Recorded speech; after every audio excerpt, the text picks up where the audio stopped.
نماز تہجد یہ بھی بڑا قیمتی وقت ہوتا ہے.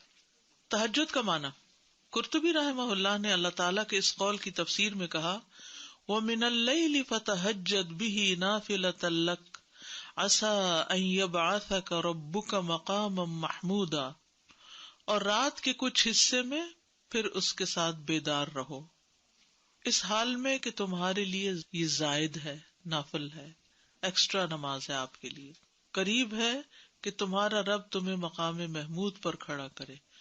تو بلند مقام پانے کے لیے پھر زیادہ سجدوں کی ضرورت ہے. التہجد الحجود سے مشتق ہے، حجود مصدر ہے اس کا. یہ ان کلمات میں سے ہے جن کے متضاد معنی ہوتے ہیں، جیسے اشترا کا معنی خریدا اور بیچا دونوں ہوتے ہیں نا. تو حجود کا معنی بھی حجتا یعنی وہ سویا رہا، اور حجتا یعنی وہ جاگتا رہا، دونوں معنی آتے ہیں. حجتا کا معنی سویا اور جاگا دونوں ہے، یہ متضاد معنی دیتا ہے، اور یہ خصوصیت عربی میں ہی ہے. تو تہجد سے کیا مراد ہے؟ جہاں تک تہجد کی بات ہے تو یہ خاص طور پر رات کی نماز کو کہا جاتا ہے. بعض لوگوں نے اس کی قید یہ بیان کی ہے کہ رات کو سو جانے کے بعد دوبارہ اٹھ کر نماز ادا کرنا تہجد کہلاتا ہے. یعنی حجدا کا معنی سویا اور حجدا معنی جاگا، یعنی سو کے جاگ کر جو نماز پڑھی جاتی ہے وہ تہجد کہلاتی ہے. ٹھیک. قیام اللیل، اب ایک ہے قیام اللیل اور ایک ہے تہجد اور ایک ہے تراویح. قیام اللیل کا معنی کیا ہے؟ رات کے کچھ حصے کو نماز اور قرآن کی تلاوت اور اللہ کے ذکر میں گزارنا چاہیے، چاہے وہ ایک گھڑی ہی کیوں نہ ہو، 5 منٹ کیوں نہ ہو، 2 نفل کیوں نہ ہو. اور اس طرح کی کچھ اور عبادات میں وقت گزارنا قیام اللیل کہلاتا ہے. اس میں یہ شرط نہیں کہ وہ رات کا اکثر حصہ اسی طرح گزارے. یاد رکھیے یہ بڑی خوشخبری ہے، جو لوگ تھوڑی دیر بھی اسپیئر کر سکتے ہیں، اور آج کل ماشاءاللہ یہاں کی راتیں ہی راتیں ہیں. تو اس میں یعنی کہ اتنی دیر سے جب فجر ہو رہی ہو تو اس سے پہلے کسی بھی وقت آدھا گھنٹہ پہلے بھی اگر انسان اٹھ جاتا ہے تو اس چیز کو کر سکتا ہے. مراق الفلاح میں آیا قیام اللیل کا معنی رات کا بڑا حصہ اللہ کی اطاعت میں مشغول ہو کے گزارنا. یعنی یہ بھی رائے ہے، اور کہا جاتا ہے کہ ایک گھڑی وہ قرآن پڑھے یا تسبیح سنے یا تسبیح کرے یا نبی صلی اللہ علیہ وسلم پر درود بھیجے. کچھ لوگ ایسے ہوتے ہیں کہ ان کو صبح جلدی کام پہ جانا ہوتا ہے، ان کے پاس وقت نہیں ہوتا، تو کام پہ جاتے ہوئے بھی راستے میں خوب اللہ کا ذکر کرتے جائیں، تلاوت کرتے جائیں یا سنتے جائیں. ٹھیک ہے، تو وہ اس سعادت کو پا لیں گے جو رات کے وقت اللہ کی عبادت کی ہے. قیام اللیل کے معنی میں عمومیت ہے، یعنی کھڑا ہونا ہی مراد نہیں ہے بلکہ رات میں جاگ کے عبادت کرنا ہے. قیام اللیل تہجد کے معنی کی نسبت زیادہ عام اور شامل ہے، یعنی اس میں سب کچھ شامل ہے. قیام اللیل میں سب کچھ شامل ہے. اس میں وہ نماز بھی شامل ہے جو نیند سے پہلے کی اور جو سو کر اٹھنے کے بعد ادا کی جائے. یعنی قیام اللیل میں ضروری نہیں کہ آپ سو کے اٹھیں تو ہی آپ قیام اللیل کر سکتے ہیں. رمضان میں جو آپ سوئے بغیر تراویح پڑھتے ہیں وہ بھی قیام اللیل ہی ہوتا ہے. لیکن ہم عام طور پر قیام اللیل کس کو سمجھتے ہیں؟ وہ آخری حصے میں جو نماز رات مسجد میں رک کے پڑھتے ہیں وہ قیام اللیل ہوتا ہے. جبکہ تہجد کی نماز کے ساتھ خاص ہے، اس کے بارے میں 2 قول ہیں. پہلا قول، رات کی مطلق نماز کو تہجد کہا جاتا ہے. اکثر فقہا کا یہ خیال ہے، یعنی رات کے کسی حصے میں بھی پڑھ لیں، عشاء کے بعد چند نفل اور پڑھ لیں، درمیان میں پڑھ لیں، جو لوگ رات بھر جاگتے رہتے ہیں وہ سونے سے پہلے پڑھ لیں یا سو کے اٹھ کے پڑھ لیں، سب تہجد ہی کہلائے گا. دوسرا قول یہ کہ کچھ دیر سونے کے بعد اٹھنا جو ہے وہ تہجد کہلاتا ہے. یعنی معنی میں اختلاف ہے، لیکن اصل بات تو ایک ہی ہے نا، اور وہ کیا ہے؟ رات کی نماز. ٹھیک ہے، قیام اللیل کیا ہے؟ رات کی نماز، تسبیح، قرآن کا پڑھنا. تہجد، قیام اللیل، تراویح میں فرق، یہ تو اتنا ایشو رہتا ہے کچھ نہ پوچھے.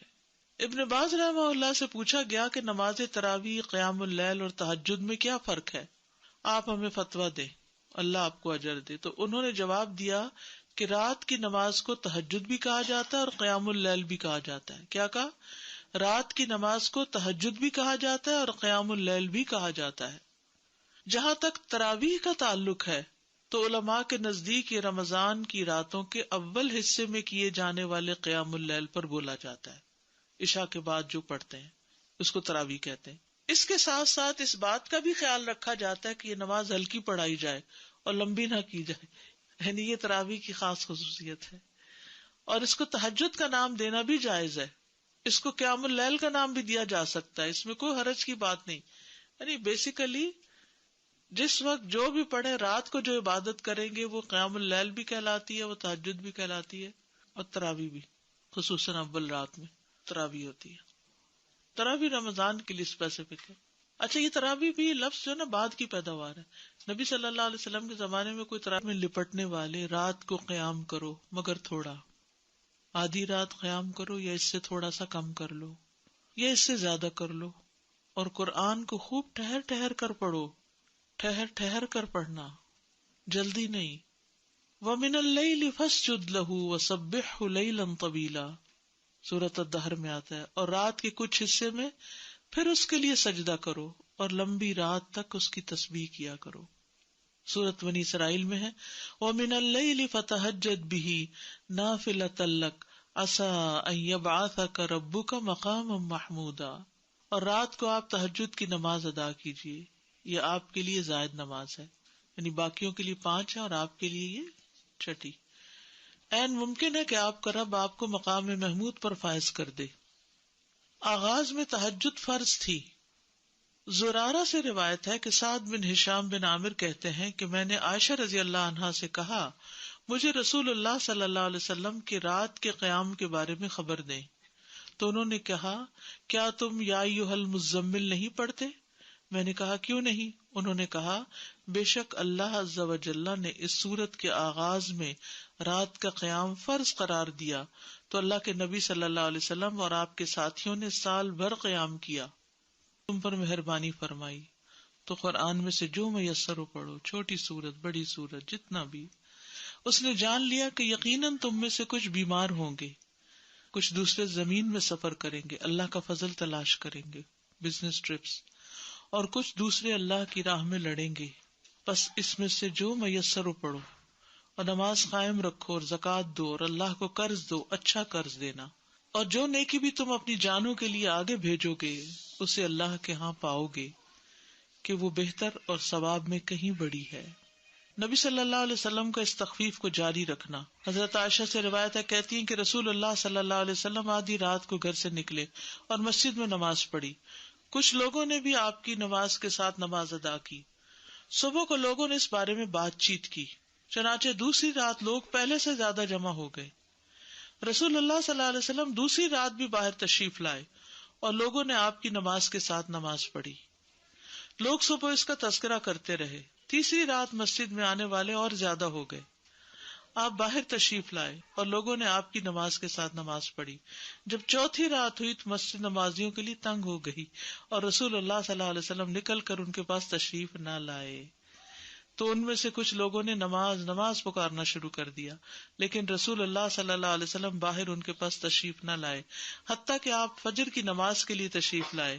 پھر جب فجر کی نماز پوری کر لی تو لوگوں کی طرف متوجہ ہوئے، پھر شہادتین پڑھ کر فرمائے خطبہ دیا، اما بعد، آج رات تمہارا حال مجھ سے مخفی نہ تھا، یعنی مجھے پتا تھا تم انتظار کر رہے ہو، لیکن مجھے ڈر ہوا کہ رات کی نماز تم پر فرض نہ کر دی جائے، پھر تم اس کی ادائیگی سے عاجز آ جاؤ، تو اس لیے میں نہیں نکلا۔ کتنا خیال تھا کہ امت مشقت میں نہ پڑے، ورنہ اس وقت کے لوگوں کی تو ہمتیں اور تھی، شوق میں وہ پڑھ لیتے اور پھر ہم سب پر بھی ایک ذمہ داری عائد ہو جاتی۔ کئی لوگ کہتے ہیں نا کیا تراویح پڑھیں، ضروری ہے تراویح پڑھنا، اور یہ جماعت سے کیوں پڑھتے ہیں آپ لوگ؟ نبی صلی اللہ علیہ وسلم تو اپنے نفل اکیلے پڑھتے تھے۔ بھئی یہ 3 دن جو پڑھایا یہ اس وجہ سے پڑھایا تاکہ جماعت سے پڑھنے کا بھی ایک جواز ہو۔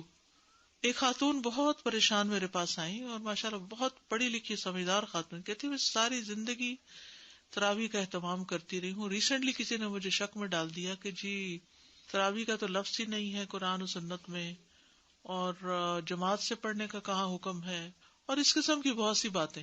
اتفاق کی بات کہ انہی دنوں میں نے ایک آرٹیکل پڑھا تھا اور ریفرنس تازے مجھے یاد تھے سب، تو میں نے ان کو دکھایا تو وہ سکون میں آ گئی۔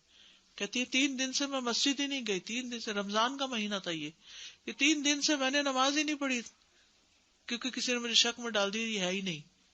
آپ نے اس لیے نہیں مسلسل جماعت سے پڑھوائی کہ کئی لوگوں پہ فرض ہی نہ ہو جائے. یہ رمضان ہی کا موقع تھا. اور پھر حضرت عمر رضی اللہ عنہ نے سب کو اس پر اکٹھا کیا، ورنہ کیا ہوتا تھا کوئی کہیں پڑھا رہا ہے، کوئی کہیں پڑھ رہا ہے، کوئی کہیں، تو وہ ایک اجتماعیت کی جو روح ہوتی ہے وہ پھر اس طرح پیدا ہوئی. تو اس لیے سب کے کہتے ہیں بدعت تھی، بدعت نہیں تھی کیونکہ اس کی دلیل موجود تھی. بدعت وہ ہوتی ہے کہ جس کی کوئی دلیل ہی نہیں. یہاں یہ 3 دن پڑھی ہے، یہ کم دلیل ہے. اور پھر آپ نے خود واضح بھی کیا کہ میں اس سے زیادہ اس لیے نہیں کروا رہا کہ یہ فرض نہ ہو جائے تم پر. نبی صلی اللہ علیہ وسلم کا تہجد کا خوب اہتمام کرنا. نبی صلی اللہ علیہ وسلم نماز تہجد میں اتنا قیام فرماتے کہ آپ کے قدم یا پنڈلیوں پہ ورم آ جاتا تھا. بس جب آپ سے اس کے متعلق کچھ عرض کیا جاتا تو آپ فرماتے کیا میں اللہ کا شکر گزار بندہ نہ بنوں. یہ ہے شکرانے کے نفل کہ آپ تہجد جو پڑھتے تھے اسی کو ہی شکرانہ قرار دیتے اور لمبا قیام کرتے. ہم جو شکرانے کے نام پہ نفل پڑھتے بھی ہیں تو وہ کیسے پڑھتے ہیں، کتنی جلدی جلدی پڑھتے ہیں. عبداللہ بن عمیر نے حضرت عائشہ سے کہا رسول اللہ صلی اللہ علیہ وسلم کا کوئی تعجب انگیز عمل جو آپ نے دیکھا وہ بیان کرے. وہ رونے لگی اور کہا آپ راتوں میں سے ایک رات کو کھڑے ہوئے اور فرمایا اے عائشہ مجھے چھوڑ دو کہ میں اپنے رب کی عبادت کر لوں. کہتی ہے میں نے کہا اللہ کی قسم میں آپ کی قربت کو پسند کرتی ہوں، یعنی میں چاہتی ہوں آپ میرے پاس رہیں، لیکن وہ چیز بھی پسند ہے جو آپ کو خوش کر دے. کہتی ہیں آپ اٹھے، وضو کیا اور نماز کے لیے کھڑے ہو گئے. آپ مسلسل روتے رہے یہاں تک کہ آپ کی گود بھیگ گئی، پھر روئے اور روتے رہے حتیٰ کہ زمین تر ہو گئی. اتنے میں بلال رضی اللہ عنہ نماز فجر کی اطلاع دینے کے لیے آئے. جب انہوں نے آپ کو روتا ہوا پایا تو کہا اللہ کے رسول آپ اتنا کیوں رو رہے ہیں، حالانکہ اللہ نے آپ کے اگلے پچھلے گناہ معاف کر دیے ہیں. آپ نے فرمایا کیا میں اللہ کا شکر گزار بندہ نہ بنوں. آج رات مجھ پر چند آیات نازل ہوئی، اس آدمی کے لیے ہلاکت ہے جس نے ان کو پڑھا لیکن ان پہ غور و فکر نہیں کیا، اور وہ ہے سورۃ آل عمران کی آخری آیات ان فی خلق السماوات والارض واختلاف اللیل والنہار. نبی صلی اللہ علیہ وسلم کو تہجد نہ چھوڑنا. اللہ کے نبی جب کوئی نماز پڑھتے تو آپ پسند کرتے کہ اس پر قائم رہیں، اور جب آپ صلی اللہ علیہ وسلم پر نیند یا بیماری غالب آ جاتی اور رات کا قیام نہ کر سکتے تو آپ دن میں 12 رکعتیں پڑھ لیتے. نبی صلی اللہ علیہ وسلم کا گھر والوں کو تہجد کے لیے اٹھانا.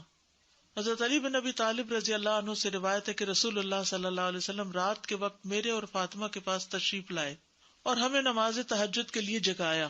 پھر آپ اپنے گھر کی طرف لوٹ گئے اور رات کافی دیر تک نماز پڑھتے رہے. تو آپ نے ہماری طرف سے کوئی آہٹ نہ سنی تو دوبارہ ہماری طرف تشریف لائے اور ہمیں پھر جگایا اور فرمایا دونوں اٹھو اور نماز پڑھو، جیسے ہم اپنے بچوں کو کہتے ہیں. میں آنکھیں ملتا وہ اٹھ کر بیٹھ گیا اور کہہ رہا تھا اللہ کی قسم بے شک ہم تو وہی نماز پڑھیں گے جو اللہ نے ہماری قسمت میں لکھی. یقیناً ہمارے نفس اللہ کے ہاتھ میں، وہ اگر چاہے گا کہ ہمیں اٹھائے تو ہمیں اٹھا دے گا. کہتے پھر رسول اللہ صلی اللہ علیہ وسلم اپنی ران پہ ہاتھ مارتے ہوئے تشریف لے گئے اور فرما رہے تھے ہم وہی نماز پڑھیں گے جو اللہ نے ہماری قسمت میں لکھی. وَكَانَ الْإِنسَانُ أَكْثَرَ شَيْءٍ جَدَلًا. حقیقت یہ کہ انسان سب سے زیادہ جھگڑالو ہے، یعنی ہم ہمیشہ اپنے لیے کوئی نہ کوئی دلیل تلاش کر لیتے ہیں جب ہم نے کوئی کام نہیں کرنا ہوتا. آخرت کی فکر کے لیے رات کو جگانا. ام سلمہ بیان کرتی کہ نبی صلی اللہ علیہ وسلم ایک رات بیدار ہوئے تو فرمایا سبحان اللہ، آج رات کس قدر سنگین فتنے نازل ہوئے اور کس قدر عظیم خزانے اتارے گئے. کون ہے جو ان حجروں میں سوئی ہوئی عورتوں کو بیدار کرے؟ اپنی ازواج کی طرف اشارہ تھا. بہت سی عورتیں جو دنیا میں لباس پہننے والی ہیں آخرت میں برہنہ ہوں گی، کیونکہ بغیر لباس کے اٹھیں گے نا سب. لوگوں کو تہجد کی ترغیب دلانا، یعنی اپنے گھر والوں سے شروع کیا اور اب عام لوگوں کے لیے بھی. ابی ابن کعب فرماتے کہ جب رات کا تہائی حصہ گزر جاتا تو رسول اللہ صلی اللہ علیہ وسلم اٹھ کھڑے ہوتے اور فرماتے اے لوگو اللہ کو یاد کرو، اللہ کو یاد کرو، سور پھونکنے کا وقت آ گیا ہے. پھر اس کے بعد دوسری مرتبہ بھی پھونکا جائے گا. موت اپنے پیش آنے والے حالات کے ساتھ آ پہنچی، موت اپنے پیش آنے والے حالات کے ساتھ آ پہنچی، یعنی موت قریب ہے، تیاری کرو، یہ مطلب تھا. سلف صالحین کا نوجوانوں کو تہجد کے لیے اٹھانا. محمد بن یوسف کہتے ہیں سفیان ثوری رحمہ اللہ ہمیں رات کو قیام کرواتے اور کہتے اے نوجوانوں قیام کرو، جب تک تم جوان ہو نماز پڑھتے رہو. اگر تم آج نماز نہیں پڑھو گے تو کب پڑھو گے؟ ابن عمر کہتے ہیں عبادات میں سب سے پہلی عبادت جس میں کمی آتی ہے وہ رات کو تہجد کی نماز ہے، اور اس میں اونچی آواز سے قرآن پڑھنا ہے۔ تو یہ جو نوجوانوں کو پڑھانا ہے نا، ہمارے بچے تو فرض نماز بھی مشکل پڑھتے ہیں تو تہجد کا پڑھیں گے؟ اللہ ماشاء اللہ کچھ بچوں کو تو اللہ تعالیٰ توفیق دیتا ہے اور وہ جوانی میں ہی پڑھنا شروع کر دیتے ہیں۔ ہمیں یاد ہے کہ ہمارے والد ہمیں اس بات پہ اجازت دیتے تھے کہ اپنے فرینڈز کو رات کو اکٹھا کر لیں اور رات جاگ کر نمازیں پڑھیں۔ تو اکیلے اکیلے پڑھنا مشکل ہے، تو وہ ان کا مقصد یہ ہوتا تھا کہ ہم مل کے، وہ اکثر بچے کہتے ہیں نا سلیپ اوور کے لیے جانا ہے یا فرینڈز کو بلانا ہے، تو ہم ٹوٹل نہ کر دیتے ہیں۔ تو اس میں یہ ہے کہ اپنے گھر پہ بلا لیں اور ان سے کہیں کہ مل کے تہجد پڑھیں، اور ٹھیک ہے کچھ اور گپ شپ بھی، لیکن آپ دیکھیے کہ پھر ہوتا کیا ہے، عام طور پر تو پھر کھیل تماشے ہی ہوتے ہیں اور کھانا پینا۔ جی قیام نائٹ نہ ہونے سے بہتر ہے اگر تھوڑا سا بھی 2 رکعتیں بھی پڑھ لینا کہیں اور جا کے رات گزارنے سے تو بہتر ہے کہ مسجد میں تو ہے نا۔ وہ فار لائف اس کی ہیبٹ بھی بن جاتی، پھر انسان کو چھوڑنے کو دل نہیں چاہتا اس چیز کو۔ دین کا کام جو لوگ کرتے ہیں نا ان کے لیے بہت ضروری ہے کہ وہ ایکسٹرا نماز پڑھیں۔ اگر رات کو کسی وجہ سے نہیں پڑھ سکتے تو دن میں پڑھ لیں، لیکن صرف فرض پر نہ رہیں، نوافل ضروری ہیں۔ سبحانک اللہم و بحمدک اشہد ان لا الہ الا انت استغفرک و اتوب الیک۔ السلام علیکم و رحمۃ اللہ وبرکاتہ۔